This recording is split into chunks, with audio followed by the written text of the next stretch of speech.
ज्योतिषाच्या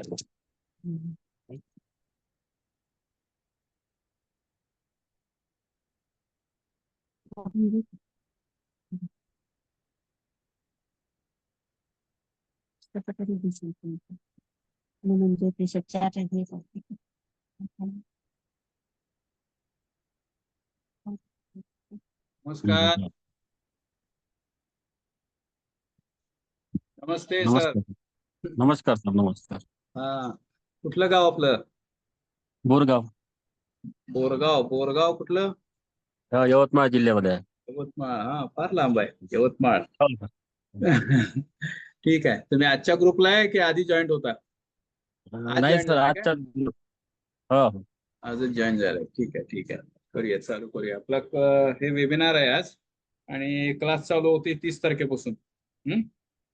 बरं. ठीक आहे.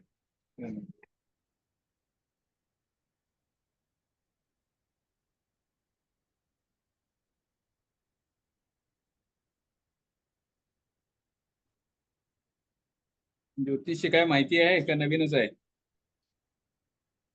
साधारण माहिती आहे सर. माहिती आहे. हो हो. ठीक आहे, चालेल.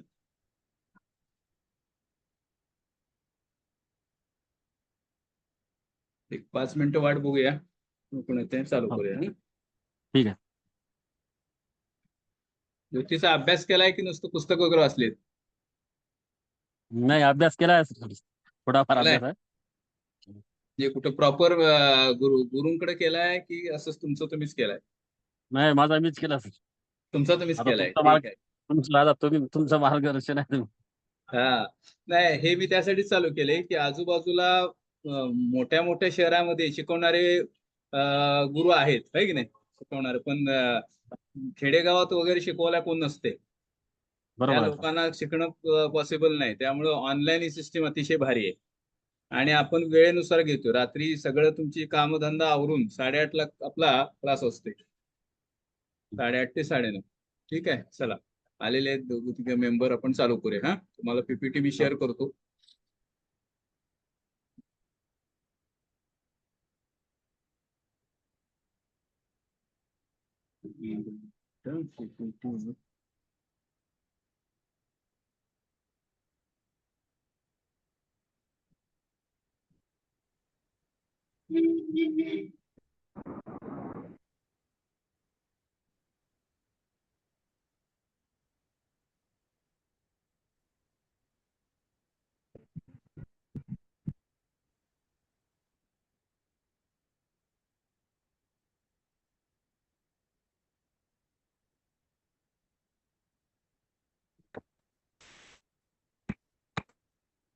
पीपीटी दिसते ना माझी? हो हो, दिसतं सर. ठीक.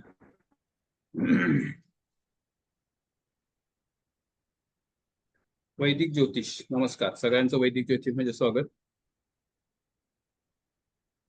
नोटबुक, पेन, काय माहिती लिहून घ्यायची असेल तर जवळ ठेवा. माईक तेवढा ऑफ ठेवा आणि प्रश्न काय असतील ते आपण शेवटी बघणार आहे. साधारण एक 60 मिनिटं आपला ज्योतिषचा क्लास चालेल. सध्याच्या नोकरीमध्ये स्थिरता नाहीये आणि एका माणसाच्या पगारात घर खर्च भागत नाही. म्हणून प्रत्येक जण काही ना काही साईड बिझनेस बघतोय. अशा वेळी ज्योतिष हा व्यवसाय एक आपल्याला चांगली संधी आहे. ज्योतिष मध्ये पैसाच मिळत नाही, पैशाबरोबर मान सन्मान पण आपल्याला मिळतो. तर ज्योतिष म्हणजे काय? तर ज्योतिष हा शब्द संस्कृत भाषेतून म्हटलं तर प्रकाशाचे विज्ञान. आकाशातील ग्रह, तारे, नक्षत्र यांचा अभ्यास करून आपल्या जीवनावर काय परिणाम होतो हे बघणं म्हणजे ज्योतिष. आता ज्योतिषाचे प्रमुख घटक काय? तर राशी, राशी भविष्य म्हणजे व्यक्तीच्या जन्माच्या वेळी आकाशातील ग्रहांची स्थिती काय होती, ती स्थिती बघून त्याच्या भविष्यात काय काय घडणार आहे ही माहिती म्हणजे राशी भविष्य. त्यासाठी काय काय लागतं? तर ग्रहामध्ये 9 ग्रह आहेत. सूर्य, चंद्र, मंगळ, बुध, गुरु, शुक्र, शनी, राहू आणि केतू. त्यानंतर राशी आहेत. 12 राशी आहेत. मेष, वृषभ, मिथुन, कर्क, सिंह, कन्या, तुळा, वृश्चिक, धनु, मकर आणि कुंभ, मीन, अशा 12 राशी. त्यानंतर भाव. भाव म्हणजे कुंडलीतली 12 घर. ज्यावेळी आपली कुंडली काढली जाते त्या कुंडलीमध्ये जे आपल्याला नकाशामध्ये 12 भाव असतात. त्या 12 भाव आणि 12 घर म्हटलं जातं. त्याच्यावरून आपलं भविष्य ठरतं. पुढे आपण हळूहळू बघूया कसं काय असते ते. त्यानंतर नक्षत्र, 27 नक्षत्र, चंद्राच्या मार्गावर असली 27 नक्षत्र, हे सुद्धा फार महत्वाचं आहे. म्हणजे काय, तर 9 ग्रह, 12 राशी, 27 नक्षत्र आणि कुंडलीमध्ये 12 भाव, याच्यावर आधारित सगळं ज्योतिषशास्त्र आहे. आता ज्योतिष विविध शाखा आहेत, त्यामध्ये वैदिक ज्योतिष, भारतीय ज्योतिषशास्त्र ही पारंपरिक ज्योतिष आहे, वेदापासून निर्मिती झालेली आहे, आपल्या ऋषीमुनींनी केलेली निर्मिती आहे, त्यामुळे त्याला वैदिक शास्त्र म्हटले गेले. त्यानंतर पाश्चात्य ज्योतिष म्हणजे पश्चिमेकडील संस्कृती, त्याला पाश्चात्य ज्योतिष म्हणतात. त्यानंतर चिनी ज्योतिष, चिनी लोक सुद्धा ज्योतिषचा अभ्यास करतात, त्यामुळे चिनी ज्योतिष म्हटलेला आहे. आता गुरु म्हणजे कोण, ज्योतिषसाठी गुरु पाहिजे. गुरु म्हणजे कोण, जो आपल्याला ज्ञान देतो. गुरु ज्ञानच देत नाही, तर जगण्याची कला शिकवतो. जगण्याची कला शिकून लोकांच्या जीवनामध्ये आनंद निर्माण करतो. पूर्वीचे लोक जे गुरु होते जंगलामध्ये राहत होते, त्यामुळे त्यांना फारसा काय खर्च नव्हता. आता डिजिटल युग आहे, आपण आधुनिक पद्धतीने शिकणार आहे. तुम्ही तुमच्या घरात बसून, मी माझ्या घरात बसून शिकवणार आहे. त्यासाठी कुठे आपल्याला जाण्याची गरज नाही. आपल्या वेळेनुसार आपण सगळं सांभाळून हा ज्योतिष कोर्स करू शकतो. प्रत्येकाची स्वप्न असतात आणि स्वप्न पूर्ण करण्यासाठी पाहिजे पैसा. मग पैसा मिळवण्यासाठी हा ज्योतिष एक अतिशय चांगला मार्ग आपल्याला मिळू शकतो. मग अशा आपण बघितलं की पैसा नुसता मिळत नाही, यामध्ये तर मान सन्मान सुद्धा भरपूर मिळतो. एकदा तुमच्या मागे ज्योतिषी पदवी लागली की तुमच्याकडं लोकांचा बघण्याचा कल बदलतो. लोक तुम्हाला सन्मानाने बघतात. त्यामुळे ज्योतिषी अतिशय चांगला आणि पवित्र गोष्ट आहे. आपला देश आधी विश्वाचा गुरुच होता, आणि परत आपल्याला जर विश्वाचा गुरु बनायचा असेल तर प्रत्येकाला गुरु होणं गरजेचं आहे. समजलं? पुढे बघूया आता आपण. त्यानंतर आकाशामधील सौरमंडल, ग्रहांची स्थिती कशी आहे, तर सूर्य पहिला सगळ्यात महत्वाचा ग्रह सूर्य. सूर्यानंतर त्याच्या जवळचा जो ग्रह आहे तो बुध आहे. त्याच्या नंतरचा ग्रह शुक्र, त्यानंतर पृथ्वी, त्यानंतर मंगळ, त्यानंतर बृहस्पती म्हणजे ज्युपिटर, नंतर शनी महाराज, हर्षल, नेपच्यून, प्लुटो, अशी ग्रहांची स्थिती आहे. सौरमालेमधील ग्रह आहेत. सगळ्यात सूर्याच्या जवळ जो ग्रह आहे तो बुध ग्रह जवळ आहे. अशा पद्धतीने ग्रहांची एक एक एक क्रमण होत गेलेलं आहे. म्हणजे पृथ्वी सुद्धा एक ग्रहच आहे, त्यामुळे प्रत्येक ग्रहाचा एकमेकावर परिणाम होतो. तसाच त्या ग्रहावर असणाऱ्या लोकांवर सुद्धा त्याचा परिणाम होतो. म्हणून ह्या प्रत्येक 9 ग्रहाचा आपल्या पृथ्वीवर राहणाऱ्या प्रत्येक माणसावर त्याचा परिणाम होतो. तो कसा कसा होतो आपण आता पुढे बघूया. आता आपण पृथ्वीवर राहतो. पृथ्वीवर राहिल्यानंतर पृथ्वीवरून जर आपण आकाशाकडे बघितलं तर वरती असं ग्रह तारे आपल्याला फिरताना दिसतात. त्यातले महत्वाचे ग्रह 9 ग्रह जे फिरतायत त्यांचं असं भ्रमण होत असतं. सूर्य, चंद्र, मंगळ, बुध, गुरु, शुक्र असे सगळे प्रत्येक जण आपल्या आपल्या होऱ्यामध्ये, आपल्या आपल्या कक्षेमध्ये फिरत आहेत. पण सूर्य आणि चंद्र हे दोन फिरताना एकमेकाला क्रॉसिंग करतात, त्यांचा छेद होतो. आणि त्यांचा जिथं छेद होतो तिथं राहू आणि केतूची निर्मिती झालेली आहे. इथं आपल्याला क्रॉसिंग दिसतंय, इथं राहू आणि केतू असं हे त्याची निर्मिती झाली आहे. आता पृथ्वीचा जो व्यास आहे तो 360 डिग्रीचा आहे. 360 डिग्रीचे आपल्या पूर्वजांनी 360 डिग्रीचे समान जे आहेत ते 12 भाग केलेले आहेत. हे 12 भाग म्हणजे 12 राशी आहेत. तर 12 भाग केल्यानंतर एक भाग किती अंशाचा झाला, कोण सांगू शकेल मला? 360 डिग्रीचे आपण 12 भाग केले तर एक भाग किती अंशाचा होईल? गजानन सर सांगा बघू, एक भाग साधारण किती अंशाचा होईल? 60 अंश. 360 डिग्रीचे 12 भाग समान केले आपण.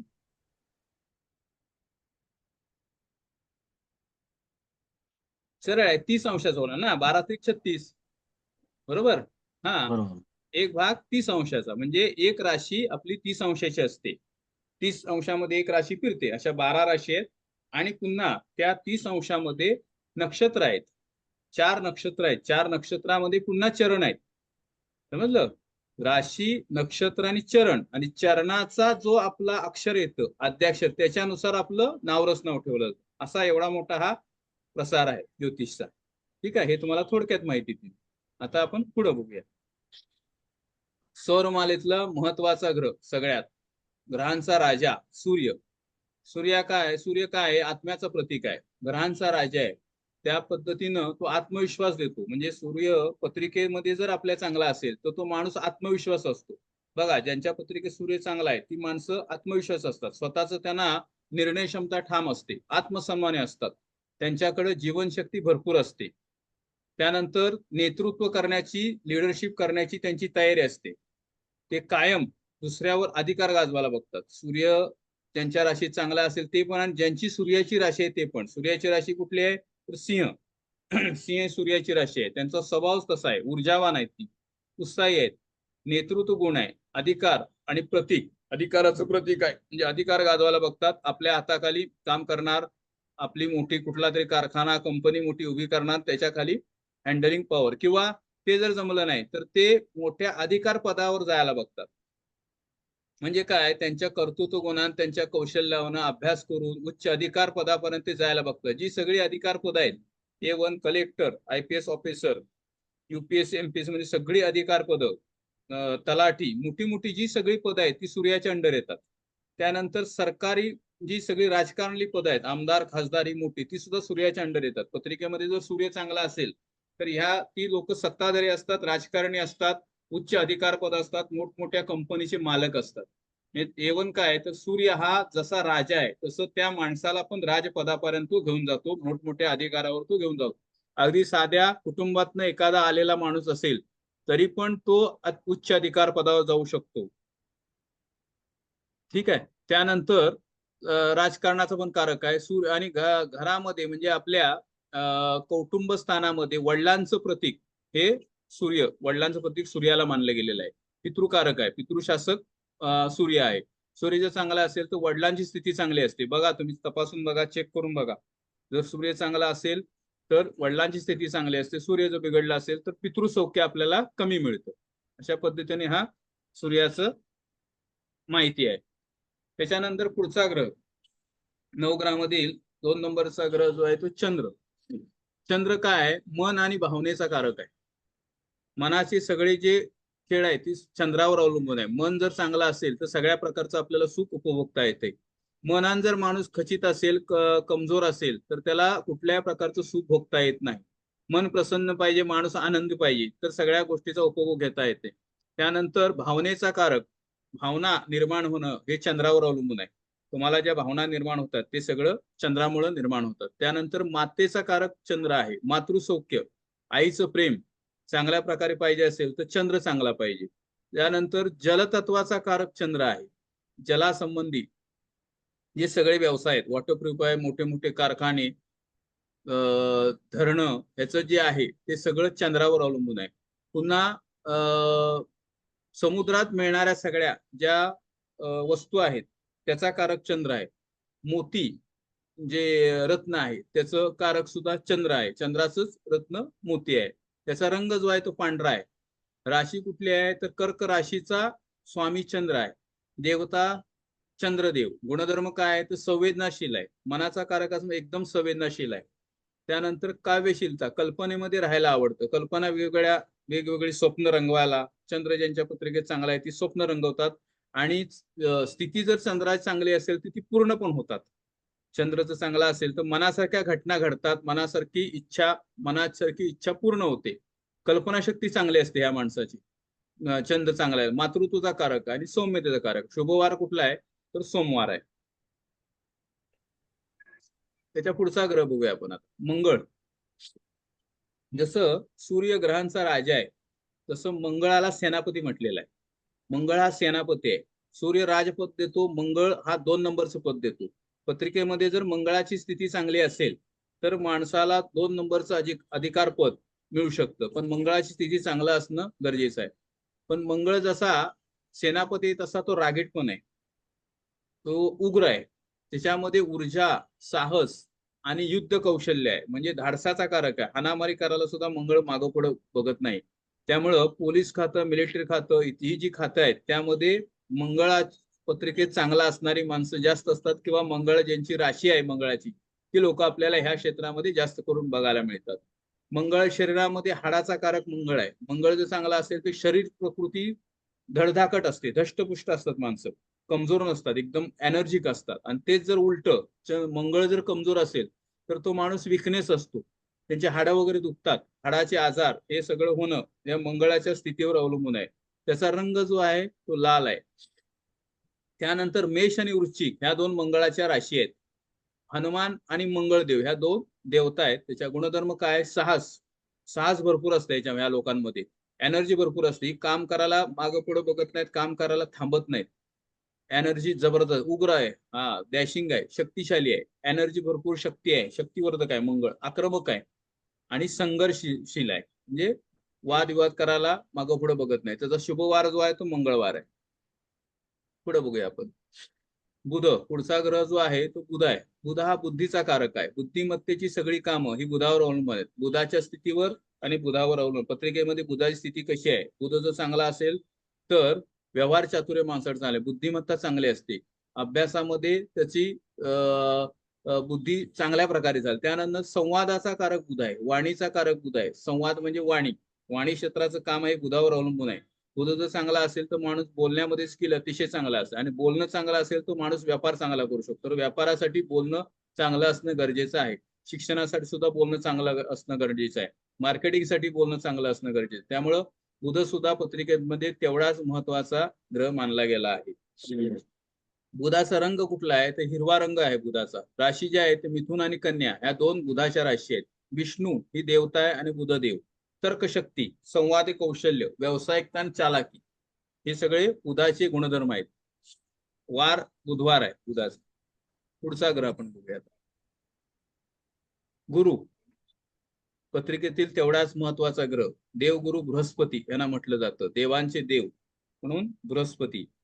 त्यांचं काम काय आहे, प्रतीक काय, ते ज्ञानाचे कारक आहेत. ज्ञान, सगळ्या प्रकारचं ज्ञान जर तुम्हाला आत्मसात करायचं असेल, अगदी लहानपणापासून मोठ्यापर्यंत सगळ्यांचं ज्ञानाचा कारक जे देणारे आहेत ते देवगुरु बृहस्पती आहेत. पुन्हा धर्माचे कारक आहेत, कारण देवगुरु आहेत त्यामुळे धर्माने वागणार आहेत. धर्मासंबंधी सगळी जे व्यवसाय कामं जे येतात, धर्मदाय संस्था मोठमोठ्या, ते सगळे गुरुवर अवलंबून आहेत.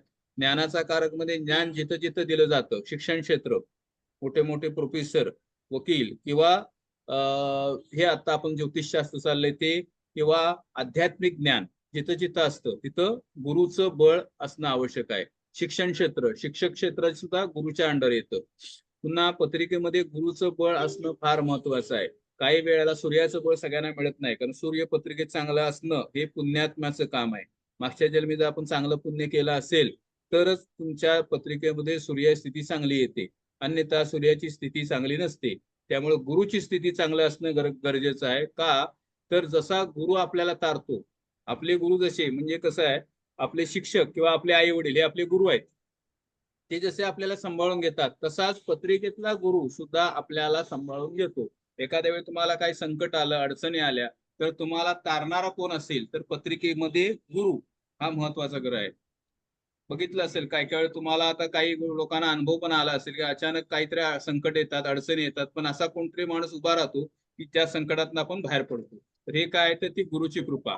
म्हणून पत्रिकेमध्ये गुरुबळ फार महत्वाचं आहे. नवीन व्यवसाय करायचा झाला तरी गुरुबळ महत्वाचं आहे. उच्च अधिकार पद जायचं असेल तर गुरुबळ महत्वाचं आहे. लग्न करायचं असेल तर लग्नासाठी पहिलं गुरुबळ बघितलं जातं. तुमच्या राशीला गुरुबळ आहे का?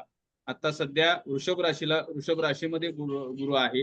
वृषभ पासून ज्या सगळ्या 9 पंचम राशी होतील त्या सगळ्यांना आता सध्या गुरुबळ चालू आहे. वृश्चिक राशीला आहे, मकर राशीला आहे. अशा पद्धतीनं हे गुरुबळ असणं फार गरजेचं आहे. गुरु जर चांगला असेल तर तुम्हाला बऱ्याचशा गोष्टी सहजासहजी मिळतात, फार कष्ट करावे लागत नाही. पण गुरु जर बिघडलेला असेल तर माणसाला म्हणतात ना, एखाद्याला 5 तास राबून जेवढे पैसे मिळतात त्यासाठी आपल्याला 12 तास किंवा 18 तास राबावं लागतं. अशी ही सगळी ग्रहांची स्थिती आहे. गुरुचं देव राशी कुठल्या आहे तर धनु आणि मीन या 2 गुरुच्या राशी आहेत. रंग जो आहे तो पिवळा आहे. त्यानंतर देवता बृहस्पती. गुणधर्म काय, ज्ञान, धर्म, आध्यात्मिकता, उदारता आणि नैतिकता, नीतिमत्तेने वागणार आहे. अध्यात्माचं कारक मी मगाशी सांगितलं, धर्माचा कारक आहे, आणि उदारता, गुरुमध्ये उदारता. शुभवार गुरुवार आहे. त्यानंतर पुढचे जे ग्रह आहेत ते शुक्र.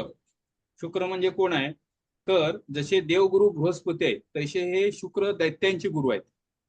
दैत्य गुरु शुक्राचार्य म्हणजे शुक्र. जसं गुरूंचं काम आहे तसंच शुक्राचं काम थोडंसं वेगळं आहे. पत्रिकेमध्ये जर शुक्राची स्थिती चांगली असेल तर माणसाला पैसा भरपूर मिळतो. तर पैशाबरोबर इतर गोष्टी पण भरपूर येतात, कारण पैसा आला की माणसांना स्थिरता नसते. पैसा आला की वेगवेगळे व्यसन लागण्याची वेळ असते, आणि ती व्यसनाचा कारक जो आहे तो शुक्र आहे. कारण शेवटी शुक्राचार्य हे दैत्य आहेत. त्यामुळे दैत्यामध्ये जे थोडेफार गुण असतात ते माणसामध्ये यायला वेळ लागत नाही. त्यामुळे शुक्र पत्रिकेत चांगला असणं तेवढंच चांगलं मानलं जात नाही. कारण का शुक्र आलं की त्याच्याबरोबर ते सगळे गुणधर्म घेऊन येतो. आता शुक्राचे गुणधर्म काय काय आहेत बघूया आपण. शुक्र काय आहे? सौंदर्याचा कारक आहे. शुक्र आकाशातला ग्रह सुद्धा जर बघितला शुक्र तारा तर एकदम स्मार्टनेस त्याच्यामध्ये एक शायनिंग आहे, चमक आहे. त्याच पद्धतीने शुक्र ज्यांच्या पत्रिकेत चांगले असेल ती लोक सुद्धा पुरुष असू दे स्त्री असू दे स्मार्ट असतात, अतिशय देखणे असतात, त्यांच्याकडं आकर्षण पॉवर असते. त्या पुरुषाकडे किंवा स्त्रीकडे माणूस आकर्षला जातो. शुक्र हा प्रेमाचा कारक आहे. त्यानंतर लक्झरी लाईफ वैभवाचा कारक आहे. शुक्र ज्यांच्या पत्रिकेत उच्च असेल त्यांना साधं हलकं काही चालत नाही. तुम्ही बघा, चेक करून बघा किंवा आजूबाजूला माणसं बघा ज्यांच्या पत्रिकेत शुक्र चांगला आहे ती माणसं लक्झरी लाईफ जगण्यामध्ये जास्त इंटरेस्टेड असतात. उदाहरणार्थ राहणीमान त्यांचं कपडे इस्त्री केल्याशिवाय घालणार नाहीत. बूट सुद्धा चांगले पाहिजे. परफ्यूम तर कंपल्सरी मारणार. अशा पद्धतीनं साधं राहणं त्यांना आवडत नाही. त्यांचं राहण्याची स्टाईल ही लक्झरी लाईफ असते. असं हे शुक्राचं काम आहे. त्यानंतर शुक्र काय? स्त्री प्रधान ग्रह आहे. शुक्राचे व्यवसाय कुठले आहेत? स्त्रियांना लागणारे जे सगळे वस्तू आहेत, परफ्यूम पासून अगदी कपडे स्त्रियांचे, ड्रेस मटेरियल, हे सगळं शुक्राच्या अंडर येतं. कपड्याचा व्यवसाय अतिशय चांगला. पुन्हा चांदीचा कारक शुक्र आहे. चांदी संबंधित जे व्यवसाय आहे ते शुक्राच्या अंडर येतात. शुक्राचा रंग कुठला आहे? पांढरा आणि चमकदार, शायनिंग आहे शुक्राला. वृषभ आणि तुळा या 2 राशी ज्या आहेत ते शुक्राच्या अंडर येतात. त्या 2 राशीचे स्वामी शुक्र आहेत. त्यानंतर लक्ष्मी ही देवता आहे आणि शुक्रदेव हे 2 आहेत. त्यामध्ये गुणधर्म काय आहेत? आकर्षण, कला, कलाचे कारक शुक्र आहेत. म्हणजे फिल्म सिटीमध्ये जे सगळे कलाकार आहेत ते शुक्राच्या अंडर येतात. संगीताचा कारक शुक्र आहे. ऐश्वर्याचा कारक शुक्र आहे. प्रेम संबंधाचा कारक शुक्र आहे. म्हणजे तुम्हाला आनंद जर पाहिजे असेल, आनंद, शुक्र हा आनंद देणारा ग्रह आहे. जिथं जिथं आनंद आहे, कुणाला कशामध्ये आनंद वाटेल हे सांगता येत नाही. प्रत्येकाला आनंद देणारा जो ग्रह आहे तो शुक्र आहे. शुक्रामुळे आनंद मिळतो. शुक्राचा वार जो आहे तो शुक्रवार आहे, शुभ दिन.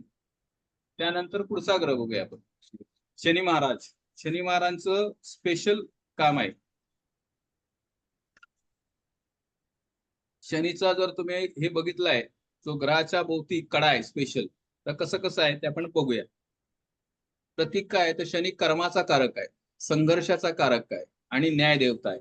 न्याय देण्याचं काम हे शनी महाराजांकडे आहे. शनीचा रंग काळा आहे. राशी जी आहे ती मकर आणि कुंभ ह्या 2 राशी आहेत. शनी कर्माचा जे काय जे आपण काम करणार आहे त्या कामाचं फळ देणारा जे कोण असेल तर शनी महाराज देतात. संघर्षाचा कारक आहे. शनी माघार कधी घेत नाही. शनी ज्यांच्या पत्रिकेत असेल, चांगला असेल, चांगल्या राशीमध्ये असेल, चांगल्या स्थितीमध्ये असेल, तो माणूस संघर्ष करणार, सहजासहजी माघार घेणार नाही, तिथं झगडणार. पुन्हा न्यायदानाचं काम शनी महाराजांकडे दिलेलं आहे. म्हणजे कोर्ट कचेरी, न्याय देवता ही शनीला म्हटलं जाते. कारण कोर्टाचा कलर सुद्धा काळा आहे आणि शनीचा कलर सुद्धा काळा आहे. ज्यांच्या पत्रिकेत शनी चांगला आहे ते वकील आणि जज पर्यंत ती लोक जाऊ शकतात. त्यानंतर केमिकल पेट्रोल केमिकलचा कारक सुद्धा शनी महाराजांना मानले गेलाय. पेट्रोकेमिकलचा व्यवसाय करायचा असेल पत्रिकेत शनी चांगला असणं गरजेचं आहे. त्यानंतर लोखंडी संबंधी जे सगळे व्यवसाय आहेत ते शनी महाराजांवर अवलंबून आहेत. शनी जर चांगला असेल तर लोखंडी संबंधी व्यवसाय, हार्डवेअर संबंधी व्यवसाय ते माणूस चांगल्या प्रकारे करू शकतो.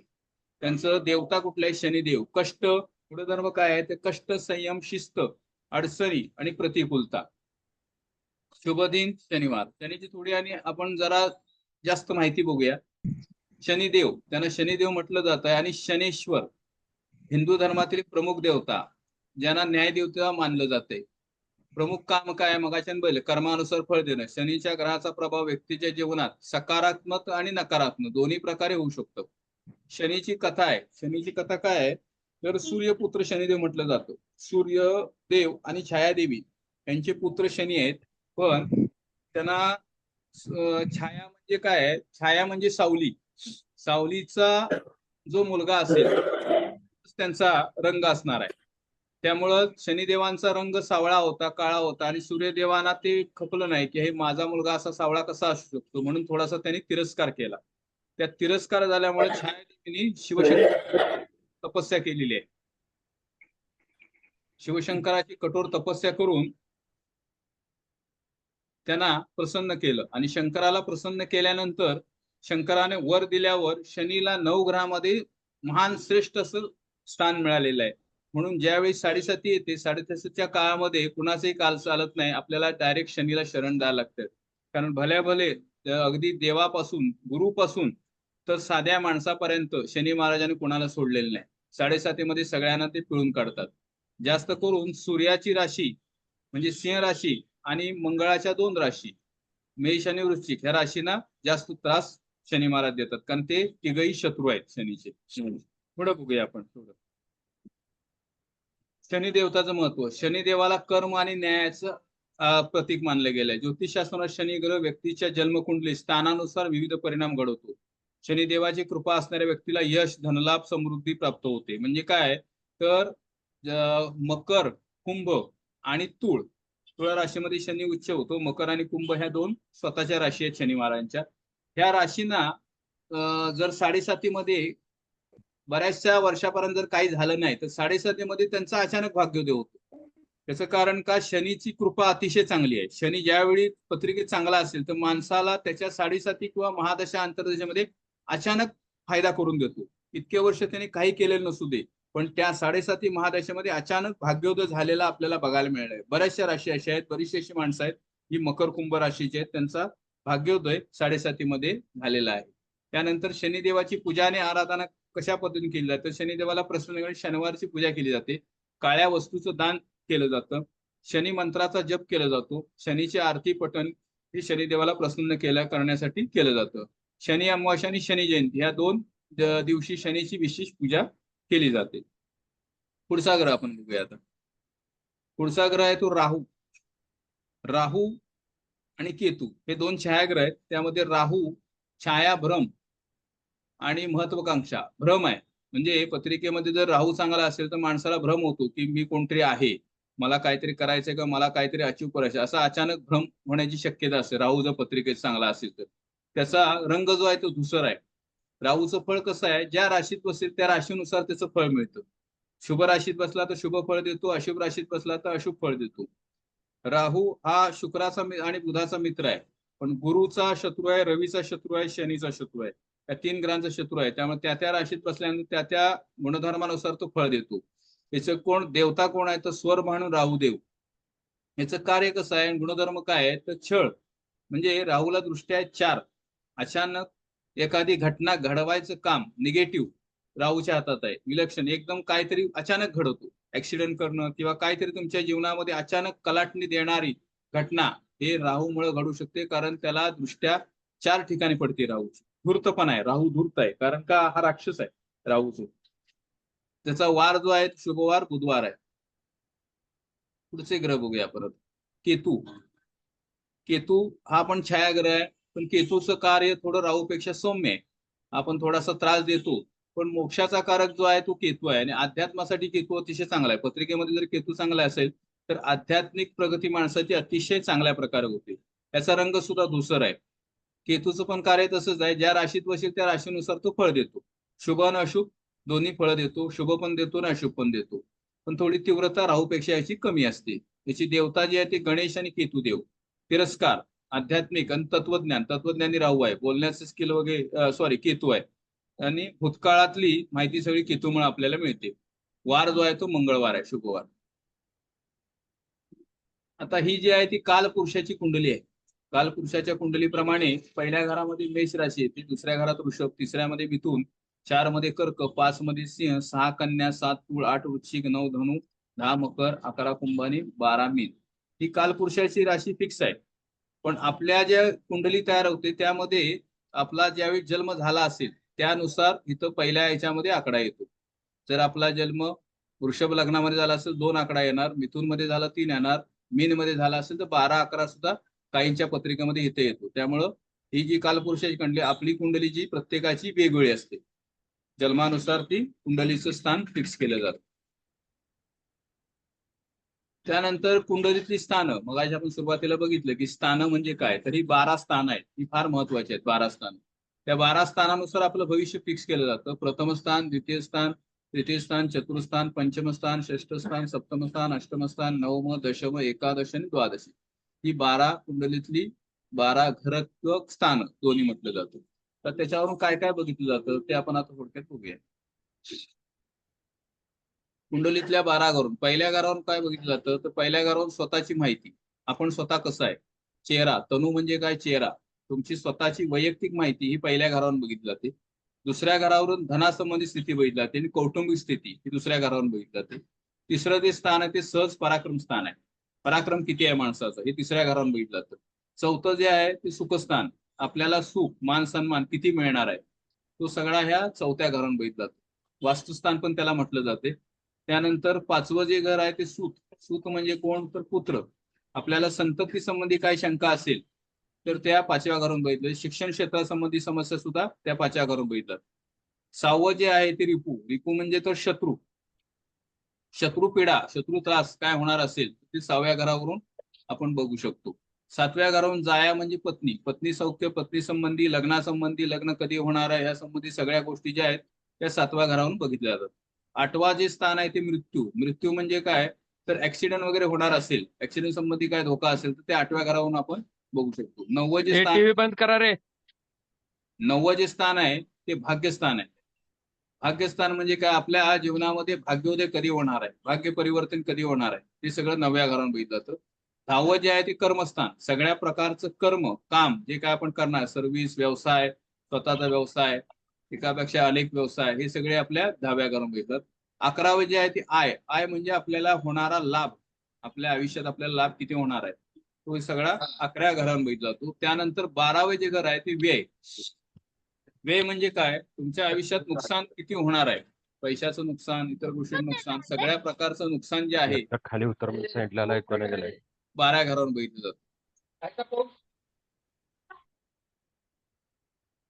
ही अशी कुंडलीतल्या 12 घरावरून आपण संपूर्ण माहिती इतरांना सांगू शकतो किंवा आपली सुद्धा स्वतःची बघू शकतो.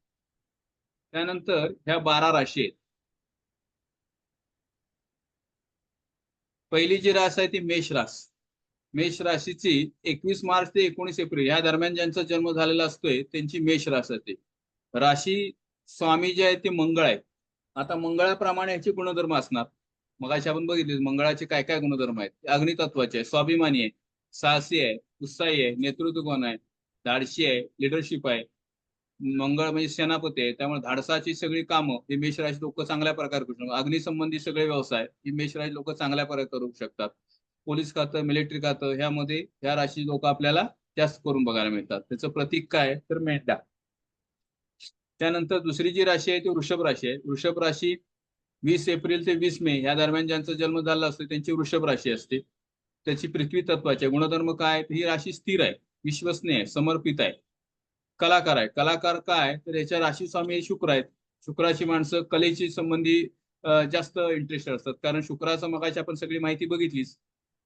ज्यांच्या पत्रिकेत शुक्र चांगला आहे ते कलाकार, नाटक, फिल्म सिटी, टीव्ही सिरियल यामध्ये चांगल्या प्रकारे काम करू शकतात. त्यामुळे कला क्षेत्राचं काम जे आहे ते वृषभ राशी लोकांना चांगल्या प्रकारे सूट होतं. पुन्हा लक्झरी लाईफचा कारक आहेत, परफ्युमचे कारखाने वगैरे ह्या राशीच्या लोकांना चांगल्या प्रकारे जमतात. चांदीचे व्यवसाय ह्या लोकांना चांगल्या प्रकारे आत्मसात होतात. स्त्रियांसंबंधी व्यवसाय या राशीच्या लोकांना चांगल्या प्रकारे फायदा करून देतात. असे वृषभ राशीचे गुणधर्म आहे. त्याचं प्रतीक काय, तर वृषभ म्हणजे बैल. त्यानंतर पुढची जी राशी आहे ती मिथुन राशी. 21 मे ते 20 जून या दरम्यान ज्यांचा जन्म झालेला असतोय त्यांची मिथुन राशी असते. वायू तत्वाची राशी आहे. चंचल, बौद्धिक आणि संवादन कौशल्य, भूप्रवृत्ती. आता चंचलता आहे कारण मिथुन राशी, राशी स्वामी बुध, त्यामुळे बुधाची चंचलता येणारच. आणि बौद्धिक क्षमता, कारण बुधामध्ये बौद्धिकतेचं काम बुधावरच अवलंबून आहे, त्यामुळे बौद्धिक क्षमता त्यामध्ये मिथुन राशीमध्ये आपल्याला बघायला मिळते. मिथुन राशीचा जी लोक असतात ती फार बोलकी असतात. पुन्हा ह्या राशीच्या लोक मार्केटिंग मध्ये अतिशय चांगल्या प्रकारे काम करू शकतात, कारण संवादन कौशल्य त्यांच्यामध्ये अतिशय चांगल्या प्रकारे भरलेलं असतं. त्यानंतर एकापेक्षा अनेक व्यवसाय किंवा एकापेक्षा अनेक मार्केटिंगची कामं ही चांगल्या प्रकारे करू शकतात. तर यांच्यात अतिशय चांगल्या प्रकारे बोलण्याचं स्किल आहे. त्यानंतर शेअर मार्केट सुद्धा अतिशय चांगल्या प्रकारे करू शकतात. त्यानंतर सीए ह्याच्यातलं जे अधिकार पद आहे मोठं ते बुधाच्या अंडर येतं, त्यामुळे मिथुन राशीचे लोक त्या लाईनला सुद्धा जाऊ शकतात. चिन्ह जे काय आहे तर जुळी, 2 जुळ्या कन्या. पुढची जी राशी आहे ती कर्क, कर्क राशी ही चंद्राची राशी आहे. त्याचे राशी स्वामी आहेत ते चंद्र आहेत. 21 जून ते 22 जुलै या दरम्यान ज्यांचा जन्म झालाय त्यांची कर्क राशी असते. जलतत्वाची राशी आहे आणि चंद्र कर्क राशी स्वामी चंद्र असल्यामुळे भावनिक आहे. या राशीचे लोक फार भावनिक असतात, संवेदनशील असतात, कुटुंबप्रेमी असतात, कुटुंबावर अतिशय चांगल्या प्रकारे प्रेम करतात ही लोक. त्यानंतर जलासंबंधी व्यवसाय ह्या लोकांना चांगल्या प्रकारे जमतात, पण ही थोडीशी भावनिक असतात, ह्यांना बोललेलं सहन होत नाही. त्यामुळं यांना कोण काय बोललं तर लगेच त्यांच्या डोळ्यामध्ये पाणी येतं. त्याचं प्रतीक काय? कर्क. कर्क म्हणजे काय तर खेकडा. त्याच्या पुढची जी राशी आहे ती सिंह राशी आहे. 23 जुलै ते 22 ऑगस्ट या दरम्यान ज्यांचा जन्म झाला असतोय त्यांची सिंह राशी असते. सिंह राशी अग्नितत्वाची राशी आहे. सिंह राशी स्वामी कोण आहे तर सूर्य. सूर्य मगाशी आपण बघितलं सूर्याची मागे. सूर्याचे सगळे गुणधर्म या राशीमध्ये आपल्याला बघायला मिळतील. अधिकारपद, उच्च अधिकारपद, सगळी मोठमोठी अधिकार पदाची क्षेत्र, पुन्हा सरकारी कामाचं क्षेत्र, स्वाभिमानी, उदार, आकर्षक नेता, हे सगळे या राशीमध्ये आपल्याला बघायला मिळतात. कलेक्टर, मिलिटरीचं उच्च अधिकार पद, सरकारी सगळी क्षेत्र जे आहे ती सूर्यावर अवलंबून आणि ते राशीचे जे लोक आहेत त्या क्षेत्रामध्ये आपल्याला जास्त करून बघायला मिळतात. कारण सूर्य जसा राजा आहे तसं त्या माणसाला राजपदावर तो घेऊन जातो.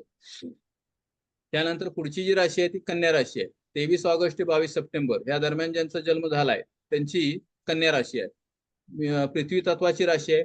बुधाची राशी असल्यामुळे जे बुधाचे सगळे गुणधर्म आहेत ते या राशीमध्ये आपल्याला बघायला मिळतात. व्यवस्थितपणा, विवेकपणा, सेवाभावी वृत्ती, मेहनती, बुद्धी संबंधी कामं, शिक्षण क्षेत्र, पुन्हा याची मार्केटिंगची कामं या राशीच्या लोकांना चांगल्या प्रकारे करायला मिळतात. शिक्षण क्षेत्रामध्ये सुद्धा चांगल्या प्रकारे या राशीची लोक जाऊ शकतात. त्याचं प्रतीक काय तर कन्या. कन्या म्हणजे मुलगी. त्याच्या पुढची जी राशी आहे तुळा राशी.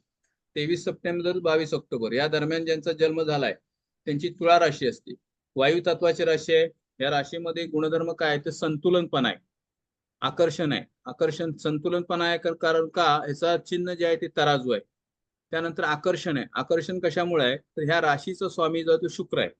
त्यामुळे शुक्राचं गुणधर्म या राशीमध्ये ऑटोमॅटिक येणार, त्यामुळे आकर्षण आहे. न्यायप्रिय आहे. त्यांना न्याय राहायला आवडतं कारण याचं चिन्ह काय तराजू आहे, समतोलपणा. स्वतःचं नुकसान करून घेणार नाही, दुसऱ्याचं नुकसान करणार नाही. पुन्हा सामंजस्य प्रिय आहे, दुसऱ्याला न्याय द्यायला प्रिय असते. शुक्राचे सगळे गुणधर्म या राशीमध्ये आहेत, त्यामुळे शुक्राचे सगळे व्यवसाय या राशीच्या लोकांना फायदेशीर ठरतात. त्याचं चिन्ह काय प्रतीक तराजू. वृश्चिक. वृश्चिक राशी म्हणजे स्कॉर्पिओ इंग्लिशमध्ये. 23 ऑक्टोबर ते 21 नोव्हेंबर या दरम्यान ज्यांचा जन्म झालाय त्यांची वृश्चिक राशी. जलतत्वाची राशी आहे. गुणधर्म काय गुड आहे. ही राशी थोडी गुड असते. जसं विंचू दगडाखाली जाऊन लपतो तशी राशीची लोक सहजासहजी काय बोलत नाही आणि बोललं ते पुढच्याला सहन होत नाही. प्रखर असतात, निष्ठावान असतात, सामर्थ्यवान असतात. सामर्थ्य काय आहे तर राशी मंगळाची आहे. त्या मंगळाचे सगळे गुणधर्म या राशीमध्ये आपल्याला बघायला मिळतात. अतिशय डॅशिंग राशी आहे. बोलण्यामध्ये यांच्या अचूकपणा असतो आणि ह्यांना राग फार येतो. जसं विंचवाचा चुकून जरी पाय पडला तर तो डंक मारणार, तसंच हे आहे. ह्यांना काय बोललेलं सण होत नाही. त्या राशी तुम्हाला बघायला मिळेल. आजूबाजूला वृश्चिक राशी माणसं असतील तर त्यांना तुम्ही सहज जरी काय बोलला तरी त्याला प्रत्युत्तर त्यांच्याकडे लगेच येतं आणि ते तेवढ्याच ताकदीने येतं. असा वृश्चिक राशीचा स्वभाव गुणधर्म आहे. त्यानंतर धनुराशी. धनुराशी 22 नोव्हेंबर ते 21 डिसेंबर या दरम्यान ज्यांचा जन्म झालाय त्यांची धनुराशी असते. अग्नितत्वाची राशी आहे. या राशीमध्ये उत्साह आहे, स्वतंत्र आहे, तात्विक आहे, तत्वज्ञ वागणारे आहे, प्रवासी आहे. त्यानंतर याचे राशी स्वामी आहेत ते गुरु आहेत. त्यामुळे गुरुचे सगळे गुणधर्म या राशीमध्ये आपल्याला बघायला मिळतात. न्यायप्रिय आहे, न्यायाने वागणारे, धर्मासाठी काम करणारे आहे, धार्मिक क्षेत्रामध्ये अतिशय चांगल्या प्रकारे यश मिळतं, शिक्षण क्षेत्रामध्ये चांगल्या प्रकारे यश मिळतं. त्यामुळं धनु राशीचा जे माणसं आहेत ती या क्षेत्रामध्ये अतिशय चांगल्या प्रकारे काम करू शकतात. सोने चांदी व्यवसाय सुद्धा यांना लाभदायक ठरतो. प्रतीक काय तर धनुष्यबाण. पुढची जी राशी आहे ती मकर राशी आहे. मकर राशी 22 डिसेंबर ते 19 जानेवारी या दरम्यान ज्यांचा जन्म झाला आहे त्यांची मकर राशी असणार आहे. मकर राशी पृथ्वी तत्वाची राशी आहे, महत्वाकांक्षी आहे. आता मकर राशी शिस्तप्रिय आहे, व्यावहारिक आहे, संयम आहे. का कारण का हे राशीचे स्वामी आहे ते शनी महाराज आहेत आणि शनीमध्ये जे जे सगळे गुणधर्म आहेत ते या राशीमध्ये आपल्याला बघायला मिळतात.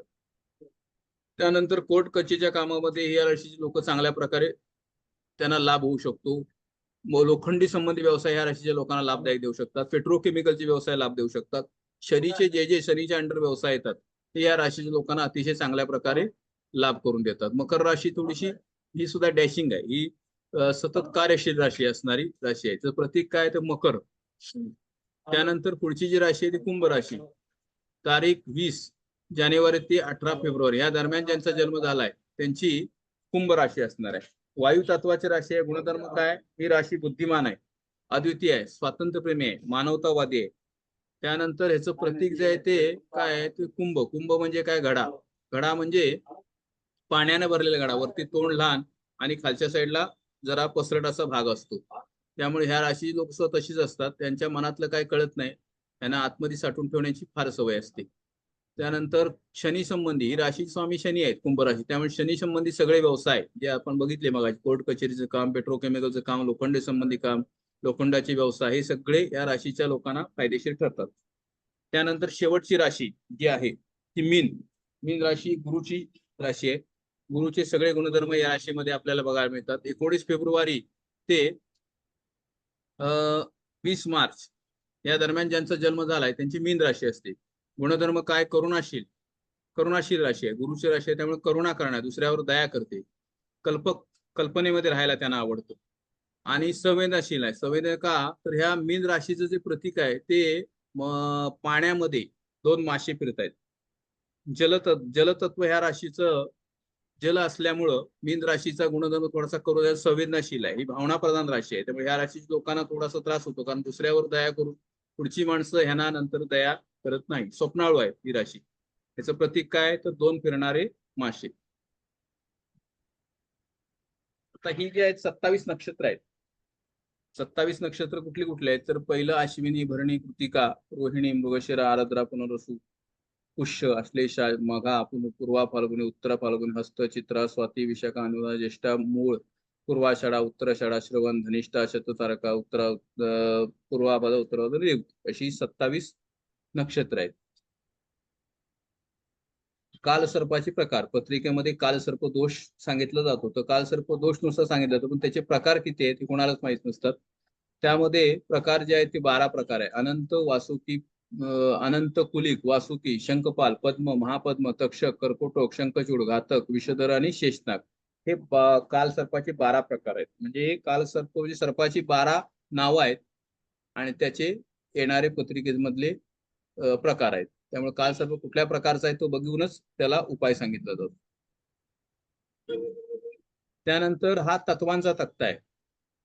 राशीचं विभाजन तत्वामध्ये केलेलं आहे. भविष्य सांगण्याला सोपं पडावं म्हणून राशीचे 4 तत्व, 4 गुणधर्म आणि 3 स्वभाव ह्याच्यामध्ये विभाजन केलेलं आहे. तर 4 तत्व कुठले आहेत? धर्म, अर्थ, काम आणि मोक्ष.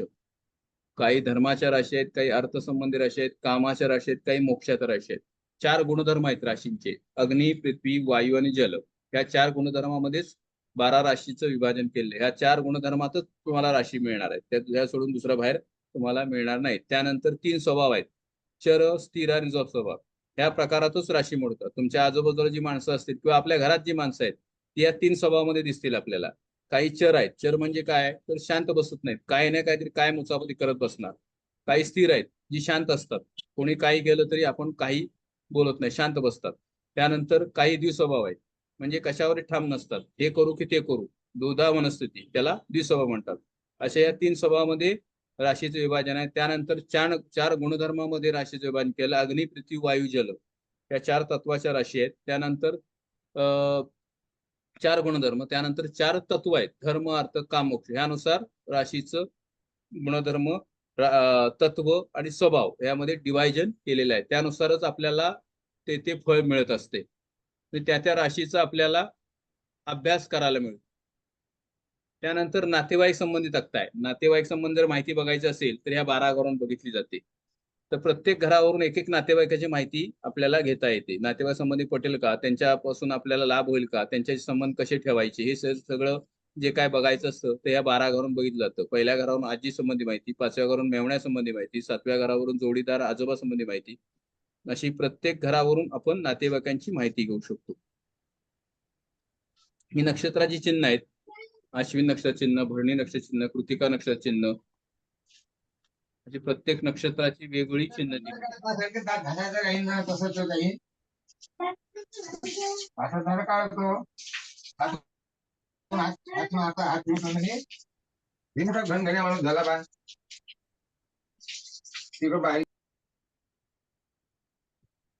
नातेवाईक संबंधी आपण जी माहिती बघितली, नातेवाईक संबंधी कशा पद्धतीने बघायचं, तर लग्न स्वामी ज्या घराचे मालक नवपंचम समसप्तक तिरक किंवा युती योग असेल व लग्न स्वामी कोणत्या घराचा मालक एकच अथवा मित्र असतील तर त्या नातेवाईकाशी आपला सलोखा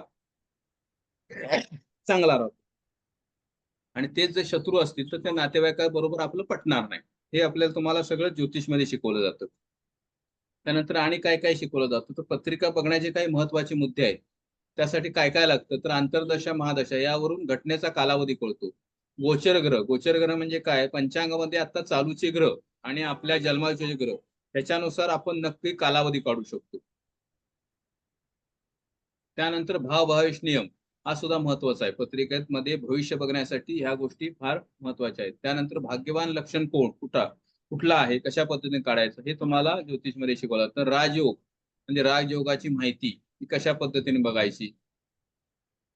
त्यानंतर अनिष्ट योग कशा पद्धतीने बघायचे हे तुम्हाला ज्योतिषमध्ये सगळं शिकवलं जातं. त्यानंतर लग्न आपत्ती योग पत्रिकेत काही असतील तर त्याचं निवारण कसं करायचं किंवा कशा पद्धतीने आपत्ती योग पत्रिकेत निर्माण होतो. त्यानंतर अनिष्ट जोड्या शनी रवी, राजाचा रंक, उदाहरणार्थ रावण, रवी हर्षल, मोठी संकटे हे कशा पद्धतीने पत्रिकेत आहेत किंवा त्याच्यावर कसा उपाय काढायचा, कसा तोडगा काढायचा. त्यानंतर शिक्षण योग कशा पद्धतीने बघायचा. शिक्षण योग एखादा विद्यार्थी आपल्याला आला, त्याचे आई वडील आले तर मुलग्याला आपल्याला कुठल्या साईडला घालायचं आहे तर ते अचूक आपल्याला सांगता येणं गरजेचं आहे. तर ते कशा पद्धतीने काढायचं ही सगळी माहिती आपण त्या सूत्रानुसार सांगू शकतो. उत्तम लेखक किंवा वक्ता होण्यासाठी काय पाहिजे पत्रिकेमध्ये चांगलं, तर पंचमेश, बुध आणि गुरु हे बघितले जातात. त्याच्यावर कुठल्या दृष्ट्या आहेत, त्यांचे योग कसे आहेत हे बघून आपण तो सांगू शकतो. त्यामुळे ह्या साईडला तुम्ही घाला, त्या मुलग्याला चांगल्या प्रकारे यश मिळेल. नाहीतर काही वेळा काय होतं की युपीएससी एमपीएससी 5-5 वर्ष लोक परीक्षा देतात, सतत नापास होतात. काही गुणात एका दुसऱ्या मार्कामध्ये तो माणूस मागं पडतो. तर पत्रिकेमध्ये रवीची स्थिती बघणं गरजेचं आहे, पत्रिकेमध्ये मंगळाची स्थिती बघणं गरजेचं आहे, गुरुची स्थिती बघणं. हे जर गोष्टी बघितल्या नाही तर 5-5 वर्ष माणसाची फुकट जातात. म्हणून त्यासाठी ज्योतिषशास्त्राचा उपयोग अतिशय चांगला होतो. ते बघा डॉक्टर योग होण्यासाठी काय काय लागतं, ते एमबीबीएस व्हायचं असेल तर पंचमेश आणि मंगळ चांगला पाहिजे. बीएमएस व्हायचं असेल तर पंचमेश आणि रवीची स्थिती चांगली पाहिजे. बीएचएमएस व्हायचं असेल तर पंचमेश आणि शनी चांगला पाहिजे. एमडी व्हायचं असेल तर पंचमेश, रवी, मंगळ, बुध या ग्रहांची चांगलं असणं गरजेचं आहे. त्यानंतर विवाह उशिरा अथवा न होण्याचे काही योग आहेत, तर त्याच्यावर कशा पद्धतीने आपण तोडगा काढू. संसार सुख नसते किंवा मोठ्या प्रमाणात मतभिन्नता असते काही विवाहामध्ये, किंवा विवाह एकापेक्षा अनेक योग असतील तर ते कशा पद्धतीने त्याचं निवारण करायचं हे तुम्हाला सगळं ज्योतिषशास्त्रामध्ये स्टेप बाय स्टेप शिकवलं जातं. स्त्रियांच्या पत्रिकेत काही योग असतात तर त्याचं निवारण कशा पद्धतीने करायचं. पुरुषांच्या पत्रिकेत काही योग असतात त्याचं निवारण कशा पद्धतीने करायचं. दीर्घायुषी योग कशा पद्धतीने बघायचा. यात्रा योग, त्यानंतर वैराग्य अध्यात्म योग हे सगळं तुम्हाला ह्या ज्योतिषशास्त्रामध्ये शिकवलं. आपण एक कोर्स तयार केलेला आहे, त्याचं नाव आहे मॉडर्न ज्योतिष फॉर्म्युला. मॉडर्न म्हणजे काय, तर आधुनिक पद्धतीने शिकणार. तुम्ही तुमच्या घरात बसून मोबाईल किंवा लॅपटॉप किंवा डेस्कटॉप याच्या आधारे शिकणार. मी माझ्या इथं ऑफिसमध्ये बसून तुम्हाला ऑनलाईन माध्यमातून शिकवणार. त्यामुळे त्याला मॉडर्न असं नाव दिलेलं आहे.